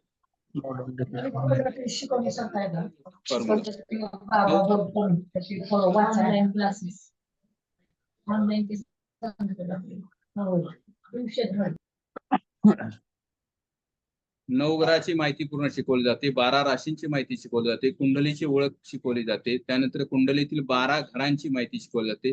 नक्षत्र जे आपण 27 बघितले त्यातली काही शुभ नक्षत्र आहेत, काही अशुभ नक्षत्र आहेत.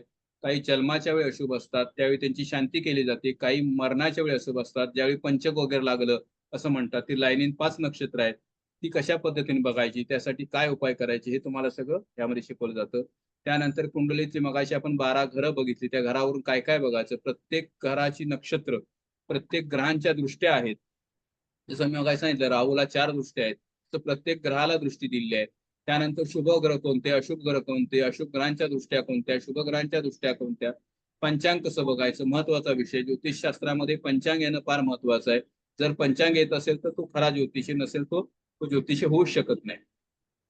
त्यानंतर पंचांगामध्ये मुहूर्त कसा काढायचा, मुलगा मुलगीची पत्रिका कशा पद्धतीने बघायची, मंगळ दोष कसा ओळखायचा, शनी साडेसाती कशी काम करते, त्याच्यावर काय उपाय करायचा, ग्रहांच्या उच्च आणि नीच राशी कशा काम करतात, त्यानंतर ग्रहांच्या आंतरदशा महादशा, ग्रह आणि शरीरातले अवयव यांचा काय संबंध आहे, ग्रहांचे स्थान वास्तव्य, कोणत्या राशीला कोणता रत्न वापरायचा, त्यानंतर मुलांचा शिक्षण योग कसा काढायचा, सर्व्हिस व्यवसाय योग कसा बघायचा, पत्रिकेनुसार कोणता व्यवसाय लाभदायक, मुलांचे शिक्षण कोणती साईड लाभदायक, वास्तुयोग कसा आणि कधी, वाहनामध्ये 2 व्हीलर 4 व्हीलर गाडी कुठली घ्यायची, त्यासाठी योग आहे का, जन्मकुंडली कशी तयार करायची, हे सगळं तुम्हाला पहिल्या कोर्स म्हणजे मॉडर्न जोशी फॉर्म्युलामध्ये शिकवलं. त्यानंतर दुसरा कोर्स आहे न्यूमरोलॉजी. न्यूमरोलॉजीमध्ये तुम्हाला मुलांक कसा काढायचा, भाग्यांक कसा काढायचा, कोणत्या राशीला कोणता अंक, जन्मतारखेनुसार तुमचे नाव आणि जन्मतारीख बरोबर आहे, शत्रू आहे की मित्र आहे, तुमची जन्मतारीख आणि सहीमध्ये कसा बदल करायचा, त्यानंतर तुमचे नाव जन्मतारीख बरोबर आहे का, सहीचा फॉर्म्युला कसा वापरायचा, सही तुमची आत्ताची आहे ती बरोबर आहे की चुकीची आहे, तर त्यामुळे काय अडथळा येतोय तुमच्या प्रगतीमध्ये, हे कसं बघायचं ते शिकवलं जातं. गाडीचा नंबर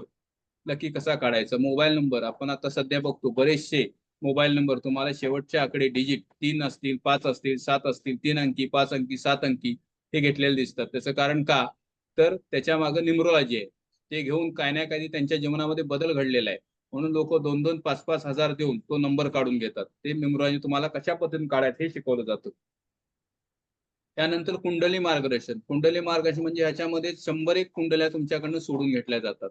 सगळ्या प्रकारचे प्रश्न त्यामध्ये येतात. त्यामध्ये पहिल्या घरावरून काय बघायचं, त्यानंतर दुसऱ्या घरावरून धन आणि वाणी, तिसऱ्या घरावरून भावंडे पराक्रम, चौथ्या घरावरून वाहन वास्तू मान सन्मान, त्याचे प्रत्येक एक ह्याची पत्रिका सोडून घेतली जाते. वाहनासंबंधी, वास्तू संबंधी, मान सन्मान कशा पद्धतीने बघायचं हे तुम्हाला शिकवलं जातं. 5व्या घरावरून संतांनी शिक्षण, 6व्या घरावरून रोग आणि शत्रू, 7व्या घरावरून पत्नी भागीदारी, 8व्या घरावरून मृत्यू, 9व्या घरावरून भाग्योदय आणि 10व्या घरावरून व्यवसाय. व्यवसायामध्ये तुम्हाला व्यवसायामध्ये लाभ होणार आहे का, व्यवसाय कधी करावा, कुठल्या वर्षी करायचा, कुठल्या महादशेत करायचा, हे सगळं तुम्हाला डिटेल्समध्ये शिकवलं जातं. त्यानंतर प्रश्नकुंडली. प्रश्नकुंडली हा तिसरा जो आहे तो एक त्यामध्ये कोर्स आहे, ऍड केलेला आहे. त्या कोर्समध्ये काय आहे, तर एखाद्याची जन्मतारीख वेळ सुद्धा नसते, काही लोकांची जन्मतारीख वेळेच माहीत नसतात. मग त्यावेळी आपण त्याचं भविष्य कसं बघायचं, तर ते प्रश्नकुंडलीच्या आधारे आपण बघू शकतो. त्यासाठी काय, पत्रिका जन्मत नसताना भविष्य कसं बघायचे, कोणती सूत्र वापरायची, एका वेळा एकापेक्षा अधिक प्रश्न कशा पद्धतीने बघायचे, कोणते उपाय सांगायचे, हे तुम्हाला प्रश्नकुंडलीमध्ये सगळं शिकवलं जातं.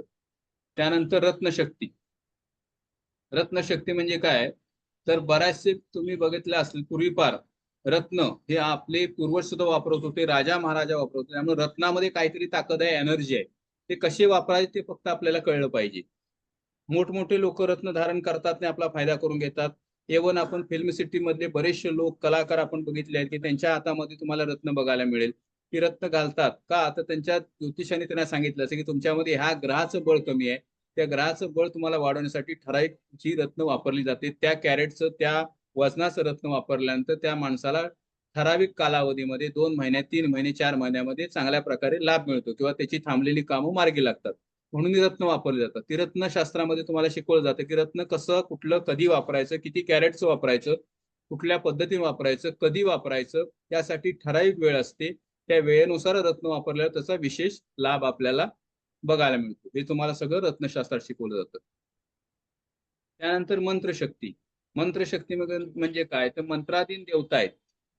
ठराविक देवतेचे मंत्र म्हटल्यानंतर ती देवता आपल्याला प्रसन्न होते. प्रसन्न होते म्हणजे काय, डायरेक्ट येऊन समोर उभी राहत नाही, पण तुमची कामं मार्गी लागायला लागतात.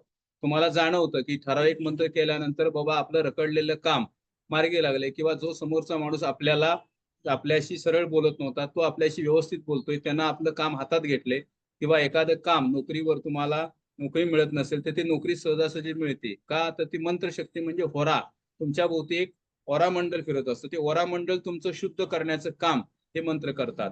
किंवा काही पत्रिकेमध्ये ग्रहांचं जे बळ असतं ते कमी असतं, ते वाढवण्यासाठी सुद्धा मंत्र काम करतात. किंवा काही वेळा राहू आणि केतू असे जे ग्रह आहेत की त्यांच्या दृष्ट्या आपल्याला त्रासदायक ठरतात. इव्हन शनी महाराजची दृष्टी सुद्धा त्रासदायक ठरते, मंगळाची दृष्टी सुद्धा त्रासदायक ठरते. त्यावेळी त्या ग्रहांचे जर मंत्र केले तर त्यांची तीव्रता कमी होते, कारण आपण त्या ग्रहाला शरण जातो. मंत्र म्हणजे काय, तर त्या देवाचं सतत नामस्मरण करून त्याला आपण शरण जाणे, त्याला शरण गेल्यानंतर त्याची तीव्रता कमी होते. तीव्रता कमी झाली की तर आपल्या पत्रिकेचा जो त्रास असतो तो कमी व्हायला चालू होतो. अशा पद्धतीने मंत्रशक्ती काम करत असते. त्यामध्ये 9 ग्रहाचे मंत्र आहेत, 12 राशीचे मंत्र आहेत, काही अस्तग्रहांचे मंत्र आहेत आणि काही नीच ग्रहांचे मंत्र आहेत. ते कुठले कसे वापरायचे तुम्हाला सगळं मंत्रशक्तीमध्ये शिकवलं जातं. आता हे सगळे कोर्स आहेत. त्याच्या सगळ्या ह्या ज्योतिष प्रवेश, ज्योतिष पारंगत आणि ज्योतिष आचार्य हे तो तिन्ही कोर्स मी सगळे मॉडर्न ज्योतिष फॉर्म्युलामध्ये एकत्र केलेले आहेत. त्यानंतर न्यूमरोलॉजी, त्यानंतर कुंडली प्रेडिक्शन. मग मी सगळे तुम्हाला माहिती दिलीच. कुंडली प्रेडिक्शन फार महत्वाचं आहे, कारण तुम्ही ज्योतिष शिकून सुद्धा दुसऱ्याला काय सांगायचं हे जर कळलं नाही तर तुम्ही ज्योतिष सगळं शिकून सुद्धा काय फायदा नाही. त्यामुळे हा असा एक कोर्स तयार केलेला आहे मी, ज्यामध्ये तुम्ही A1 A to Z सगळं शिकून पूर्ण तयार होत आहे. तुमच्या समोर पत्रिका बघायला माणूस आल्यानंतर पत्रिकेमध्ये काय बघायचं, काय सांगायचं, कुठल्या घरावरून काय सांगायचे, त्याचा प्रश्न काय आहे आणि त्यानुसार त्याला काय उपाय सांगितले पाहिजेत, हे सगळं तुम्हाला ह्या कोर्समध्ये शिकवलं जाणार आहे. ह्या कोर्सची जी फी आहे ती साधारण 1 लाखाच्या वर जाते, पण एक लमसम अमाऊंट, एक गुरुदक्षिणा मी अतिशय कमी अमाऊंट मध्ये तुम्हाला हा कोर्स सगळा प्रोव्हाइड केलेला आहे. त्याची रक्कम आहे ती फक्त 15,111 रुपये. याचा कालावधी असणार आहे 6 महिने, म्हणजे 47 आठवडे. आठवड्यातनं 2 दिवस क्लास असणार आहे आणि गुरुवार. टायमिंग याचा आहे रात्री 8:30 ते 9:30 आणि तुम्हाला ऑनलाईन याची लिंक मिळणार आहे. रोजच्या रोज झूमची लिंक तुम्हाला येईल. आता जसं तुम्ही झूम वरून जॉईन झाला तसंच जॉईन व्हायचं आहे. रोज म्हणजे आठवड्यात 2 दिवस क्लास घेतला जाईल. 1 तासाचं हे असणार आहे. 1 तास क्लास घेतला जाईल आणि त्यानुसार तुम्हाला जर एखाद्या दिवशी क्लास चुकला तर दुसऱ्या दिवशी तुम्हाला त्याची रेकॉर्डिंग त्या ग्रुपला दिली जाईल. तुम्हाला एक वेगळ्या ग्रुपमध्ये जॉईन केलं जातं. त्या ग्रुपवर तुम्हाला रेकॉर्डिंग आणि त्यांचे PDF रोजच्या रोज दिल्या जातात. आता ह्याचा कालावधी आहे तो साधारण 6 महिने चालणार आहे. 6 महिन्यामध्ये तुम्हाला हे सगळं पूर्ण शिकून तयार होणार आहे. कारण ह्यात महत्वाचे जे पॉइंट आहेत ते सगळे तुम्हाला शिकवणार आहे, जेणेकरून तुम्ही 6 महिन्यानंतर स्वतःच व्यवसाय चालू करू शकता. तुम्ही जे मला 15,000 देणार आहेत ते 15,000 तुम्हाला पुढच्या महिन्यात 1.5 महिन्यात मिळायला पाहिजे एवढी तुमची तयारी करून घेतली जाईल, ही माझी खात्री आहे. आता ह्यामध्ये काय तुम्हाला शंका असेल तर तुम्ही मला विचारू शकता. माझं सगळं सांगून तुम्हाला झालेलं आहे आणि काय शंका असेल तर मला तुम्ही विचारा. माझं गाव आहे सांगली. सांगलीमधून मी बोलतोय. माझे 2 व्यवसाय आहेत. माझं स्वतःचं ऑफिस आहे आणि माझी तुम्हाला स्टोरी सांगतो की मी हा कोर्स साधारण 2005 ला केलेला आहे. माझं सर्टिफिकेट पण आहे, इथं पुढे तुम्हाला दाखवतो. हे माझ्या दुकानचा फोटो आहे. हे बाहेरचं बोर्डावरची ही आहे. त्यानंतर हा आतमध्ये एंट्रन्स. नंतर हे काय दिसणार नाही, व्हिडिओ आहेत दोघांचे. ज्यांनी आपला हा आता मी जिथे बसलोय तिथला फोटो आहे आणि हा ज्योतिष आचार्य याचं प्रमाणपत्र आहे माझं. आमचं गाव आहे सांगली. सांगली इथं मेन मार्केटमध्ये आपलं दुकान आहे आणि दुकानामध्ये 1 ग्रॅम ज्वेलरी आणि ज्योतिषचं हे दोन्ही मी करतोय. आतापर्यंत जवळजवळ हजारो लोकांना मार्गदर्शन करून चांगल्या प्रकारे रिझल्ट मिळालेला आहे आणि त्या रिझल्टच्या आधारेच म्हटलं आपण पण लोकांना हे शिकवावं, जेणेकरून तुम्ही लोकांना चांगलं मार्गदर्शन करू शकता. कारण जे जे मी मंत्र वापरतो, जे जे मी रत्न वापरतो किंवा ज्या सगळ्या ट्रिक वापरतो त्या ज्योतिषशास्त्रासाठी, ज्या आपल्या ऋषीमुनीपासून आलेल्या आहेत, त्या काय मी तयार केलेल्या नाहीत. फक्त मी त्याचा अभ्यास व्यवस्थित केला आणि त्यातलं एक्झॅक्ट काय सांगायचं हे सगळं माझ्याकडे नॉलेज आहे. काय सांगितल्यानंतर लोकांना फरक पडतो. डॉक्टर तर भरपूर आहेत. MD डॉक्टर आहे, MBBS आहे. काय काय वेळी साध्या डॉक्टरचं गोळी दिल्याने सुद्धा गुण येतो, तो MD डॉक्टरच्या गुणाने येत नाही. तशा पद्धतीने हे ज्योतिषशास्त्र आहे आणि ह्याला पूर्ण अध्यात्माची पॉवर पाहिजे. तुमच्याकडे थोडंसं तुम्हाला देवी शक्तीचं वरदान पाहिजे किंवा देवीची उपासना करायची तयारी पाहिजे, तरच तुम्ही या ज्योतिषशास्त्रामध्ये प्रवीण होऊ शकता. तुम्ही नुसतं म्हणाल मी शिकून लोकांना सांगितलं, तसं नाहीये. हे पूर्ण अध्यात्मावर अवलंबून आहे. त्यामुळे देवाधिकाची ज्याला आवड आहे त्यांनी या क्षेत्रामध्ये चांगल्या प्रकारे यश मिळवू शकतात. नाहीतर ज्या गुरुनी मला शिकवलं त्यांनी हजारो विद्यार्थी तयार केले. आमचा कोर्स जो होता तो ऑफलाईन होता. मी शिकायला 3 वर्ष घालवली हे शिकण्यासाठी, कारण आठवड्यातनं 1 दिवस क्लास असायचा. त्यामुळं 3 वर्ष आम्हाला शिकायला लागले. त्यानंतर माझं प्रॅक्टिकली मी आता गेले 10 वर्ष करतोय. त्यातनं घेतलेला अनुभव हा मी तुम्हाला सगळा शेअर केलेला आहे. आता ज्यांना काय शंका असेल ती मला तुम्ही विचारू शकता. कोर्स साधारण 30 तारखेला आपला चालू होतोय. या 30 ऑगस्ट. बोला. पैसे पूर्ण भरावे लागते का सर आधी? नाही, ठीक आहे. तुम्हाला पैसे भरण्यासाठी सुरुवात तीन महिन्यामध्ये तुम्ही पैसे कव्हर करू शकता. पहिल्या 3 महिन्यामध्ये सुरुवातीला 5,000 भरून जॉईन करायचं. 15,000 फी आहे. 5 त्रिक 15, राहिलेले 111 नंतर भरायचे. 15,111 रुपये ही तुमची फी आहे. आणि ह्याच्याबरोबर तुम्हाला सर्टिफिकेट मिळणार. ज्योतिष प्रवीण म्हणून तुम्हाला सर्टिफिकेट मिळेल, कारण आपण रजिस्टर संस्था केलेली आहे. त्यामुळे तुम्हाला याचं सर्टिफिकेट मिळेल. कुठलेही घाबरायचं काय कारण नाही. आपण घरात बसून ज्योतिष मार्गदर्शन करून लोकांना चांगल्या प्रकारे यातनं अडचणीतनं बाहेर काढू शकतो. आणि अतिशय चांगलं काम आहे, पुण्याचं काम आहे. तुम्ही चालू केलं, शिकल्यानंतर तुम्हाला कळेल की ह्याच्यामध्ये काय पॉवर आहे, ताकद आहे. ह्या ज्योतिष असं ही काय म्हणतात, ज्योतिष हे असं एक स्थान आहे किंवा अशी एक पदवी आहे की ज्याच्या पुढे कलेक्टर सुद्धा झुकतो. समजलं? हे एवढं मोठं स्थान आहे की ह्याला तोड नाही. आपल्या ऋषी म्हणून आपल्याला दिलेली एक देणगी आहे. भारतीय संस्कृती फार महान आहे आणि त्यातला हा थोडासा आपण भाग तुम्हाला मी शिकलोय तो तुम्हाला द्यायला तयार आहे. आता तुमच्यावर आहे घ्यायचं की नाही ती. बोला, आणि काय शंका असेल तुम्ही सांगा मला. हा बोला सर. नेरकर सर बोला. हे तुमचं स्पीकर चालू करा, माईक चालू करा. माईक बंद आहे. हा बोला. आवाज येत नाही तुमचा. Hello sir. हा बोला सर. मी म्हणत होतो की तुम्ही जे पुस्तकं दाखवले ना आता. हा, पुस्तकं नाही आहेत, हे बॉक्स आहेत. ही पुस्तकं नाही आहेत. मी तयार केलेला तो कोर्स आहे. त्याची पीडीएफ तुम्हाला मिळणार आहे सगळ्याची. पीडीएफ तसे जर पुस्तक भेटले समजा, कारण पीडीएफ त्याच्यापेक्षा मागत पडते. कसं आहे बघा, पुस्तक तयार करायला थोडा वेळ लागतो. तुम्हाला आता लक्षात घ्या, तुम्हाला हे मी 6 महिन्यात सगळं शिकून तयार करतोय. ठीक आहे, तुम्ही स्वतः तयार होताय. ते पुस्तक रूपात जर भेटलं समजा तुमचं वाला, त्याबरोबर तुम्हाला पुस्तकं कुठली वाचायची हे मी तुम्हाला सांगणारच आहे. नाही सर, कसं आहे, तुम्ही हा बोला. तुम्ही जर ते पुस्तक रूपात जर दिला आम्हाला, बाकीच्या ज्या गोष्टी सांगितल्या तुम्ही, तर कायमस्वरूपी पीडीएफ मध्ये कसं आहे, प्रिंट बरोबर येत नाही, काही येत नाही. तुम्ही त्यात थोडीशी सुधारणा करून पुस्तकं देऊ शकता. मला 15 दिवस लेट द्या, आम्हाला चालेल. त्याचं काय घ्यायचं ते फी घ्या, तो काही विषय नाही. कसं आहे बघा, प्रत्येक गोष्ट तुम्ही म्हटलं होतं की 47 हप्ते. दुसरी गोष्ट म्हटलं तुम्ही 47 हप्ते. हा, 47 हप्ते म्हटलं ना तुम्ही. होय होय. 6 महिन्यात 47 हप्ते नाही होणार ना. 47 दिवस, हप्ते नव्हे, दिवस का? 47 दिवस. हा, म्हणजे कसं आहे, म्हटलं होतं 6 महिन्यात हे बघा, महिन्याला किती होतात, 4 दुने 8, 8 क्लास महिन्याला होत आहेत. 6 8 48. मी म्हणून एक कमी केलाय, 47. 47 एखादा क्लास मागं पुढे वाढू शकतो, असं काही नाही. तुम्हाला शिकवणं गरजेचं आहे. आणि हे मी पूर्ण आतापर्यंत ह्याच्या आधी माझे 4 कोर्स झालेले आहेत काय, पण हा जो आता मी कोर्स काढलाय तो पूर्ण केलाय का, तर मला अनुभव आला की जे आपण थोडं शिकवतोय त्यानं पुरेशी तयार होत नाहीत लोक. कळलं की काय होतंय, आता बरेचसे कोर्स असे आहेत की तुम्हाला थोडी माहिती दिली जाते, त्यातनं तुम्ही अर्धवट स्थितीमध्ये असताय. तुम्ही पुढचं काहीच करू शकत नाही. तुम्ही अर्धवट ज्ञान काहीच कामाचं नाहीये.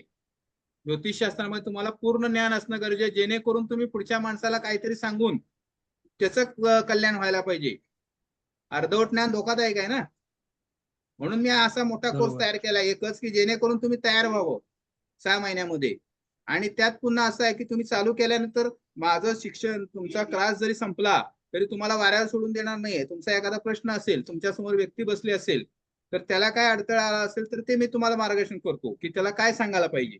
हे बरंचसं कव्हर होणार आहे. त्यातनं अगदी तुमच्या काही लक्षात आलेलं नाही तरी तुम्हाला, कारण मी 100 कुंडल्या ज्या म्हटल्या आहेत कुंडली प्रेडिक्शन मध्ये, की 100 कुंडल्या तुमच्याकडनं सोडून घेतल्या जाणार आहेत आणि त्या सूत्रानुसार आहेत. त्याची पीडीएफ तुमच्याकडे असणार आहे. समजा तुमच्या समोर तो माणूस प्रश्न विचारला की ती फाईल समोर काढायची, त्याच्यामध्ये तुम्ही कसं कसं केले, थोडा वेळ तो थांबून जरी तुम्ही ते गणित करून सांगितलं तरी ते उत्तर बरोबर येणार आहे. कारण कसं आहे, हे जसं बीजगणितचं सूत्र जी होती आपली x वर्ग y वर्ग, ते सोडवल्यानंतर जसं उत्तर खाली येत होतं तशा पद्धतीने आपण तक्ता तयार केलाय. समजलं? त्यामुळे ते उत्तर एक्झॅक्ट बरोबरच येतं. त्या गोष्टी तुम्ही त्या ग्रह तसे मांडले, तिथे येणारे जे उत्तर आहे ठोकताळा तो बरोबरच येतो. हॅलो, कोर्स पूर्ण झाल्यानंतर हा. आता प्रॅक्टिस म्हणून आपण 10 कुंडल्या पाहू शकतो समजा आपल्या म्हणजे घरच्याच. हो, बघू शकतो की. तर त्याच्यामध्ये काही डिफिकल्टी आली समजा, काही आलं समजा, कठीणता आली काही, हम्म. तुम्ही आम्हाला सांगू शकाल का? हो हो, सांगू शकतो ना, काय अडचण नाही. कारण का 100 ह्या तर असंच रेंज समजा, पण त्या 10 ज्या असल्या त्या. तुमच्या घरातल्या कुंडल्या सगळ्या घेऊ, प्रत्येकाच्या क्लासमध्ये असतील त्यांच्या, काही अडचण आता नाही. आता एक प्रश्न होता त्या मागे मागे अभ्यासासाठी तुम्हाला अभ्यासासाठीच घेणार आहे ना आपण. बरोबर. हा, त्यामुळे काय प्रश्न नाही. म्हणूनच का आता सांगितलं तुम्हाला, मी हा कोर्स का तयार केला की याच्यामध्ये जेणेकरून तुम्ही परिपूर्ण व्हायला पाहिजे, असं माझी एक इच्छा आहे. कारण आता आमचं सुद्धा हे जे मी आता तुम्हाला दाखवले, ज्योतिष प्रवेश, ज्योतिष पारंगत आणि ज्योतिष आचार्य, हे 3 कोर्स आमच्या गुरुनी घेतलेले आहेत. आणि तुम्हाला आश्चर्य वाटेल की आता त्याची फी, तुम्ही आता मोठ्या सिटीत राहत असाल तर प्रत्येक कोर्सची फी 20-20 हजार रुपये आहे. त्याच्या खाली नाहीये. आणि त्यामध्ये सुद्धा तयार होत नाहीत लोक. कारण माझ्या मागच्या 4 क्लासमध्ये असे 2-3 विद्यार्थी ज्यांच्याकडनं 15-15 हजार घेतले आणि त्यांना काहीच माहित नाही. मी शिकवतो हे म्हणजे शिकवलंच नाही, अशी कंडिशन आहे. त्यांना 12वी दृष्टी सांगितलीच नाही. राहू आणि केतूला 5, 7, 9, 12 4 दृष्टी आहेत, 12वी दृष्टी माहितीच नाही त्यांना. अहो म्हटलं तुमच्याकडे 15,000 घेतले आणि काय शिकवलं तुम्हाला? मी म्हटलं तुम्हाला संपूर्ण ज्ञान द्यायला तयार आहे, संपूर्ण ज्ञान, यात काही शिल्लक राहणार नाहीये. तुम्ही बघा 6 महिन्यानंतर मला सांगा की मी दिलेलं ज्ञान जास्त आहे की तुम्ही दिलेले पैसे जास्त आहेत. कारण मला माहिती आहे बाहेर काय शिकवतात. कसं आहे बघा, द्यायला सुद्धा हे पाहिजे, उदारता पाहिजे. कळलं ना? बरोबर आहे, द्यायला सुद्धा उदारता पाहिजे. जे माझ्याकडे ज्ञान आहे मी तुम्हाला, म्हणजे माझा प्रतिस्पर्धी मी तयार करायला लागलोय. बरोबर आहे की नाही? तुम्ही बरे कुठले माझ्या प्रतिस्पर्धी तयार करणं, आपल्यासारखा दुसरा तयार करणं, हे सुद्धा धाडस आहे की नाही? आहे की नाही सांगा मला? बरोबर. हा, कारण का माझ्याकडे नॉलेज आहे, मी पैसे मिळवते, मी तुम्हाला कशाला मिळवायला देऊ, अशी वृत्ती असणारे लोक आहेत.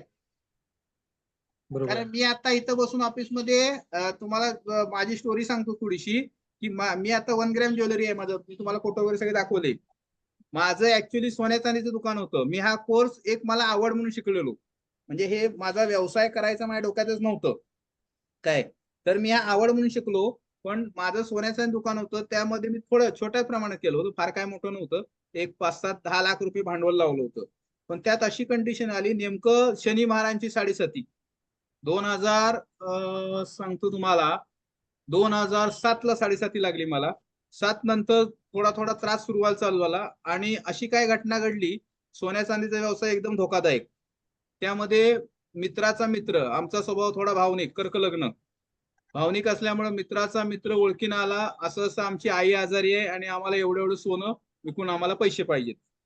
सोनं घेतलं, विकून त्याला पैसे दिले, जी काय अमाऊंट होती ती. आणि बरोबर 2 महिन्यानंतर ते चोरीचं कलम लागलं.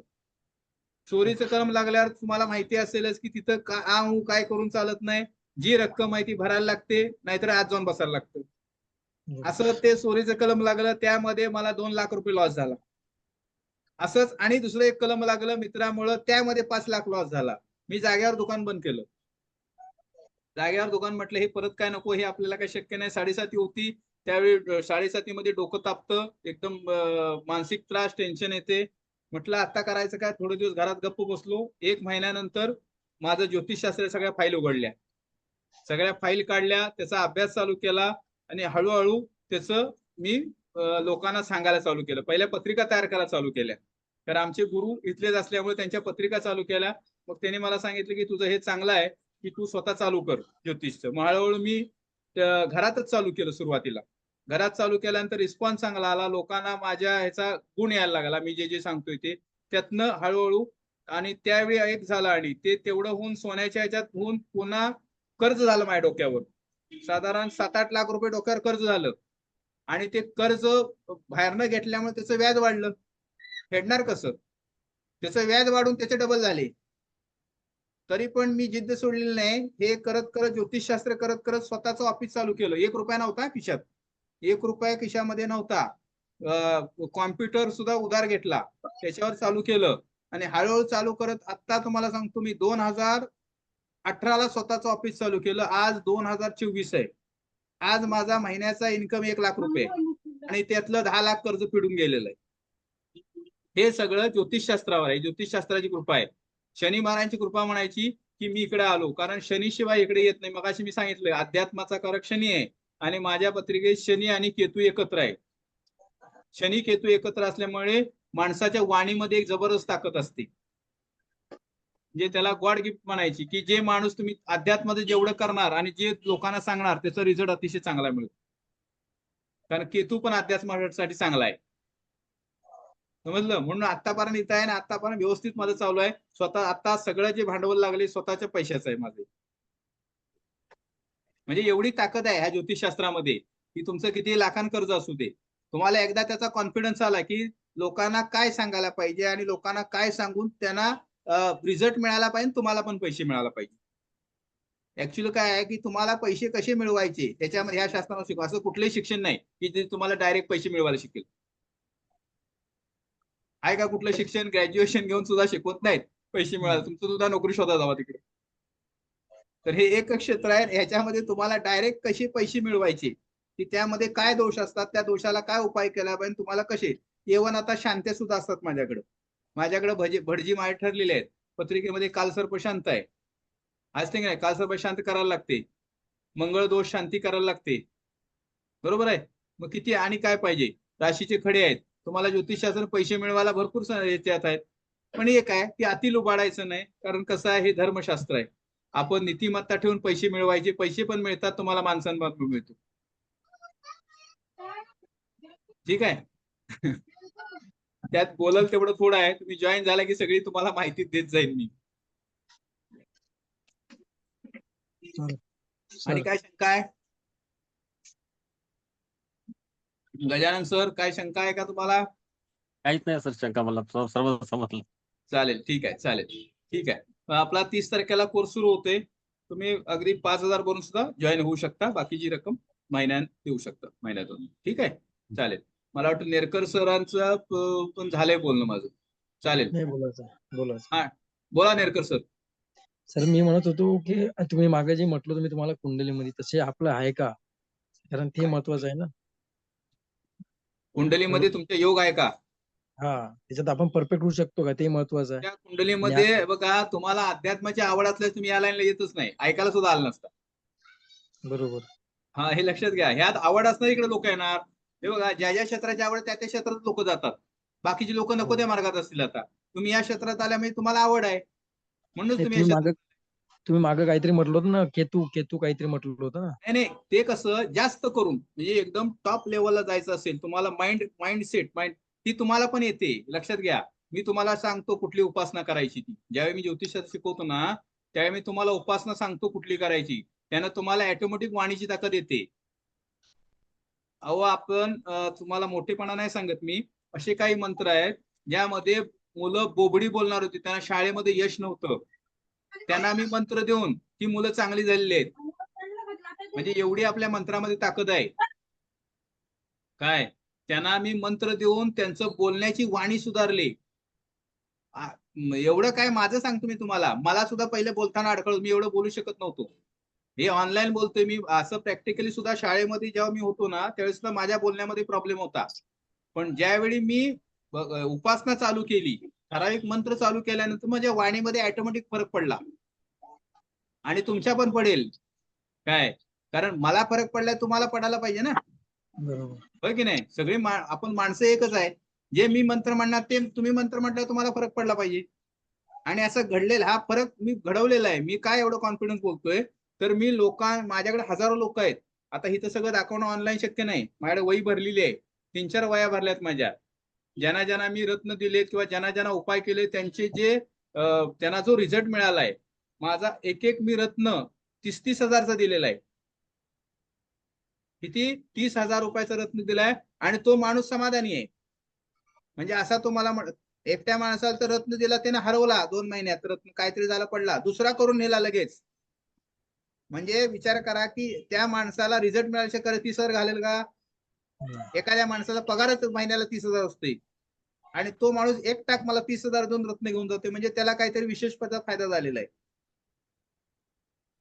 म्हणजे अशी ह्या आपल्या ज्योतिषमध्ये ताकद आहे. यात पैसे मिळवायला मार्ग भरपूर आहे. मी सगळे तुम्हाला सांगेन. मी सांगितले की नाही तुम्हाला, 6 महिन्यानंतर तुम्ही स्वतःचं ऑफिस किंवा स्वतः घरातनं तुम्ही चालू करायला पाहिजे आणि पैसे मिळवायला पाहिजे. एवढं तुम्हाला कॉन्फिडन्स मी तयार करतो. याला काय पाहिजे की समोरचा माणूस जो तुम्हाला प्रश्न विचारा त्याचं तुम्हाला उत्तर आलं पाहिजे, संपला विषय. तुमच्याकडे जर उत्तर असलेलं घाबरायचं काय काम नाही. बरोबर आहे की नाही? ठीक आहे, चालेल. आणि कोण आहे खाली? मोरे सर, काय बोला, विचारायचं आहे मोरे सर?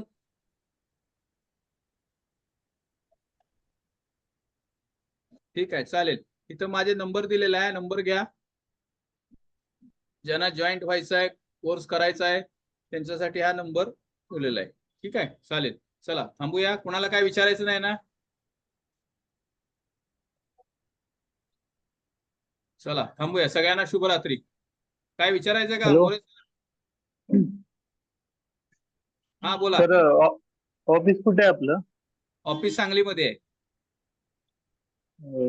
ठीक आहे. ऍक्च्युली मी फलटण मधून बोलतोय. हा, फलटण.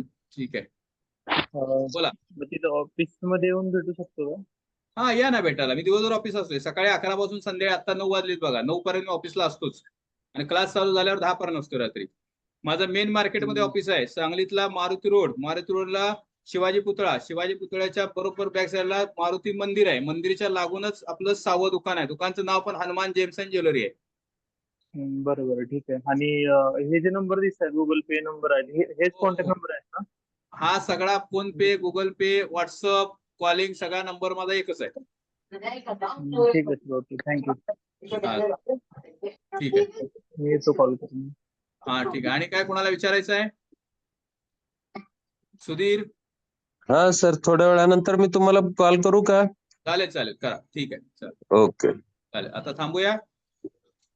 चालेल, हो. सगळ्यांना शुभरात्री.